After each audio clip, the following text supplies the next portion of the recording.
When we avoid conflict with other people, we create conflict inside of ourselves. Most of the reason why we avoid conflict, and I'm not talking about when you choose to not poke a bear or get into an argument with somebody because you're just like, it's not worth it. I mean, sometimes that's just true. I'm talking about when you kind of consistently don't bring your true self, don't share your opinions and thoughts, don't share your needs and desires in a bid to keep the peace. You don't want to rock the boat. You don't want to be difficult. You don't want to be a burden. All of those reasons. Now, what happens, and the reason why I say this causes an inner conflict, is because there is a part of you, I promise you, that longs to be seen and known for the true you. There is a part of you that has needs and opinions and perspectives. They might be deeply suppressed. You might have pushed them down so you don't even think you have needs, but I assure you, there's a part of you that wants to be fully expressed, that wants to be known and seen. But then there's this other part of you, and that part of you doesn't want conflict.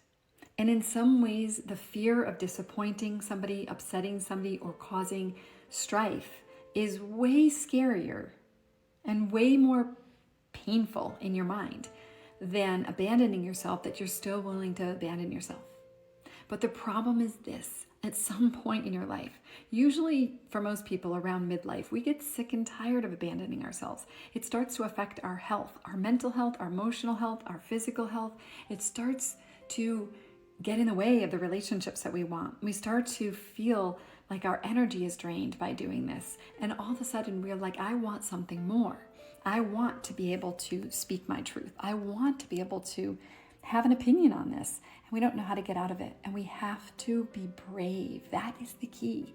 We have to build the inner strength and the sense of safety inside of ourselves to be willing to speak our truth, even with the risk of somebody else being disappointed or upset or rocking the boat.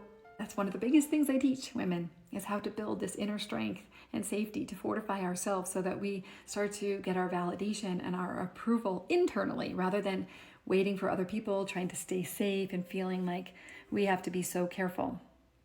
What do you think about this? Because see, here's the thing. The clock is ticking. And I know I don't want to get to the end of my life feeling like I've basically abandoned my own self and lived my life according to other people's expectations and had never lived my life true to myself. So I think that if you want that, then I invite you to follow me. Stick with me. Go to my website, thewholesoulway.com. Let's connect. I think it's time.